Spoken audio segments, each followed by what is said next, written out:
श्रीमद्भगवद्गीता अथ पञ्चदशोऽध्यायः पुरुषोत्तमयोगः।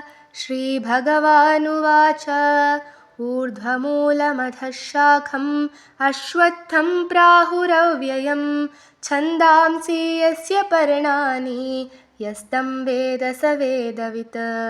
अधश्चोर्ध्वं प्रसृतास्तस्य शाखा गुणप्रवृद्धा विषयप्रवालाः अधश्च मूलान्यनुसन्ततानि कर्मानुबन्धीनि मनुष्यलोके। न रूपमस्येह तथोपलभ्यते नान्तो न चादिर्न च सम्प्रतिष्ठा।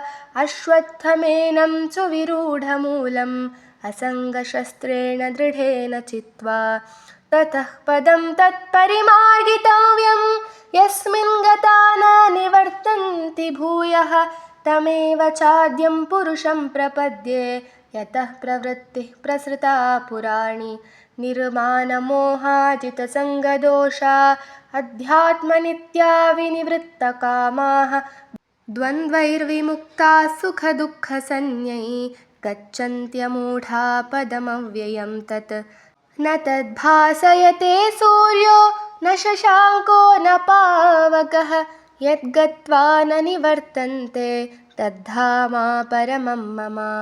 ममैवांशो जीवलोके जीवभूतः सनातनः।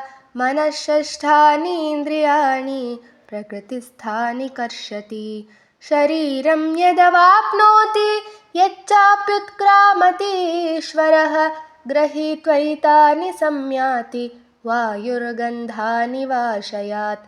श्रोत्रं चक्षुस्पर्शनं च रसनं घ्राणमेव च अधिष्ठाय मनश्चायं विषयानुपसेवते।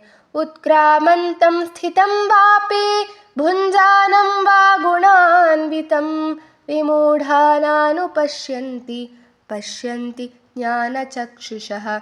यतन्तो योगिनश्चैनं पश्यन्त्यात्मन्यवस्थितं यतन्तोऽप्यकृतात्मानो नैनं पश्यन्त्यचेतसः।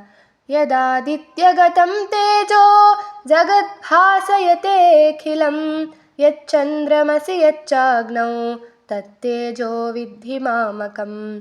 गामाविश्य च भूतानि धारयाम्यहमोजसा पुष्णामि चौषधी सर्वाः सोमो भूत्वरसात्मकः।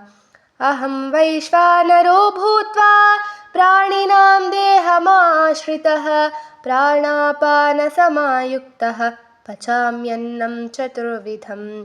सर्वस्य चाहं हृदि सन्निविष्टो मत्तस्मृतिर्ज्ञानमपोहनं च वेदैश्च सर्वैरहमेव वेद्यो वेदान्तकृद्वेदविदेव चाहम्।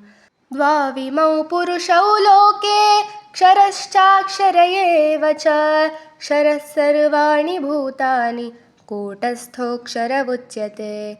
उत्तमः पुरुषस्त्वन्यः परमात्मेत्युदाहृतः यो लोकत्रयमाविश्य बिभर्तव्यय ईश्वरः। यस्माक्षरमतीतोऽहम् अक्षरादपि चोत्तमः अतोऽस्मि लोके वेदे च प्रथितः पुरुषोत्तमः। यो मामेवमसम्मूढो जानाति पुरुषोत्तमं स सर्वविद् भजति मां सर्वभावेन भारत।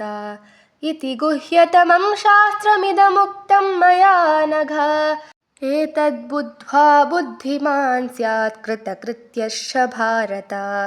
इति श्रीमद्भगवद्गीतासु उपनिषत्सु ब्रह्मविद्यायां योगशास्त्रे श्रीकृष्णार्जुनसंवादे पुरुषोत्तमयोगो नाम पञ्चदशोऽध्यायः।